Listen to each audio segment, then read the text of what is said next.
আজকে সাংবাদিক সম্মেলনের যে মূল বিষয়, আপনারা সবাই অবগত আছেন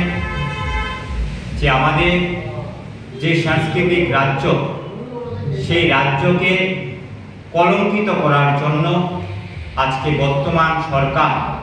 বিজেপি নেতৃত্বে ত্রিপুরার যে সরকার চলছে, সেই সরকার আমাদের সংস্কৃতিকে ধ্বংস করার জন্য তারা একটা বড় ধরনের একটা ভূমিকা পালন করেছে। আপনারা সবাই অবগত আছেন যে আমাদের যে রবীন্দ্র ভবন এবং সুকান্ত একাডেমি সমেত বাচ্চাদের জন্য যে চিলড্রেন পার্ক, সেই জায়গাটা বিশেষ করে রবীন্দ্র ভবনের সংলগ্ন যে এলাকাটা, সেই এলাকাটাকে রাজ্যের মানুষ এবং বহিরাজ্যের মানুষও সাংস্কৃতিক জগৎ এবং সাংস্কৃতিক পীঠস্থান হিসাবে সকলের কাছে ত্রিপুরা রাজ্যের হয়ে এই জায়গাটাকে সবাই পরিচিতি লাভ করেছে এবং সবাই জানে যে এই জায়গাটা একটা সাংস্কৃতিক কালচারের মধ্যে দিয়ে সমস্ত ধরনের এখানে সাংস্কৃতিক অনুষ্ঠান হয়। কিন্তু আমরা লক্ষ্য করলাম যে ত্রিপুরা রাজ্যের মানুষের যে সব থেকে যে বড় ক্ষতি হয়েছিল, যে রোজবিলি নামক চিটফান্ড কোম্পানির দ্বারা 14 লক্ষ জনগণকে তারা চিটফান্ডে রোজবিলি তাদের টাকা শনাক্ত করে তারা পালিয়ে গেছে। পরবর্তী সময়ে বর্তমান যে বিজেপি সরকার, সেই সরকার এই রাজ্যের জনগণকে প্রতিশ্রুতি দিয়েছিল যে তারা চিটফান্ডে রোজবিলির যে সমস্ত প্রপার্টিগুলি আছে, সেই প্রপার্টিগুলিকে তারা বাজেয়াপ্ত করে তারা যারা গ্রাহক, চিটফান্ড দ্বারা যারা প্রতারিত হয়েছে তাদের অর্থ ফেরত দেবে। কিন্তু আমরা দেখলাম যে রবীন্দ্র ভবনের সংলগ্ন যে একটা প্লট রোজবিলির ছিল, যে একটা ফ্ল্যাট ছিল, সেই ফ্ল্যাটটা আমরা দেখলাম সরকার বাজেয়াপ্ত করেছে।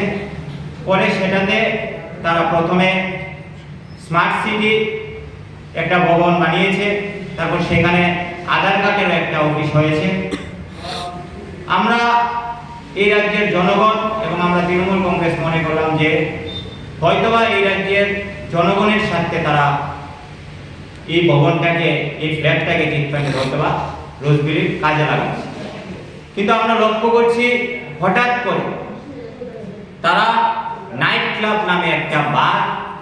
সেই চিটফান্ড কোম্পানির উপরে রোজবিলির যে বিল্ডিংটা, সেই বিল্ডিংটার উপরে একটা নাইট ক্লাব, যেটা আমরা তীব্র বিরোধিতা এবং নিন্দা জানাচ্ছি। কারণ এই যে বিল্ডিংটা, রোজবিলির যে বিল্ডিংটা যেটাতে নাইট ক্লাব হয়েছে, সেই বিল্ডিংটার সংলগ্ন যে জায়গাটা, সেটা সাংস্কৃতিক ত্রিপুরা রাজ্যের একটা পীঠস্থান। সেই জায়গাতে এরকম ধরনের একটা নাইট ক্লাব, সেটা কোনোভাবেই এই রাজ্যের শুভবুদ্ধি সম্পন্ন জনগণ, এই রাজ্যের মানুষ কোনোভাবে মেনে নেবে না। কারণ ভবিষ্যৎ প্রজন্মের কাছে এই সরকার সেটাকে কি উপহার দিতে চাইছে, যেখানে মানুষ সংস্কৃতির জায়গা হিসেবে পরিচিত, সেই জায়গাটাকে তারা নাইট ক্লাব বানিয়ে তারা কি বোঝাতে চাইছে। আপনারা সবাই জানেন যে প্রবাল কোম্পানিকে তারা সেই নাইট ক্লাবটা দিয়েছে এবং গৌতম দেবনাথ এই নাইট ক্লাবের যিনি কর্ণধার। আমরা আজকে আপনাদের মাধ্যমে আমরা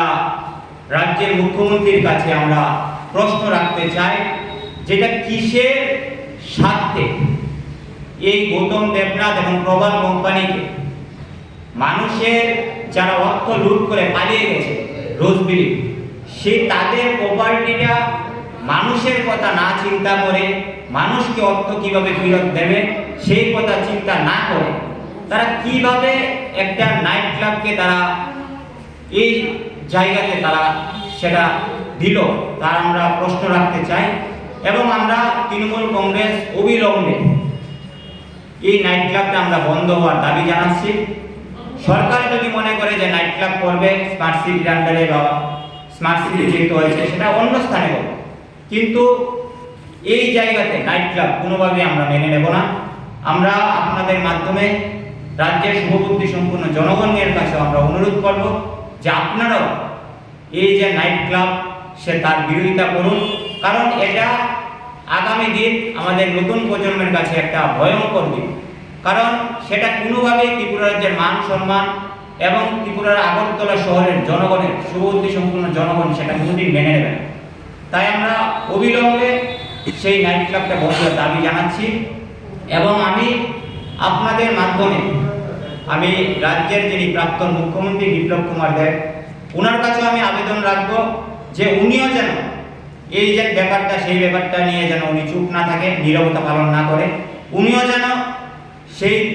নাইট ক্লাবটা কীভাবে বন্ধ করা যায় তার বিরুদ্ধে ওনারও যেন ভূমিকা আমরা দেখতে পাই। আমরা সরকারের কাছে আমরা দাবি রাখছি যে 7-8 দিনের মধ্যে আপনারা সেই নাইট ক্লাবটার স্থান পরিবর্তন করুন, না হলে আমরা তৃণমূল কংগ্রেস আগামী দিন বৃহত্তর আন্দোলনে যাব এবং শুধু আন্দোলন না, আমরা প্রয়োজনে মুখ্যমন্ত্রীর কাছেও যাব, প্রাক্তন মুখ্যমন্ত্রীর কাছে যাব এবং শুভবুদ্ধি সম্পূর্ণ জনগণের কাছে যাব যে কিভাবে আমাদের সংস্কৃতির যে পীঠস্থান যে রবীন্দ্র ভবন সংলগ্ন যে এলাকাটা সেই এলাকাটাকে কীভাবে বাঁচানো যায় আমাদের ভবিষ্যৎ প্রজন্মের জন্য। তার জন্য আমরা যা করার আমরা সমস্ত কিছু করব এবং এই রাজ্যের জনগণের কাছে আবেদন রাখবো তার জন্য তীব্র বিরোধিতা করব।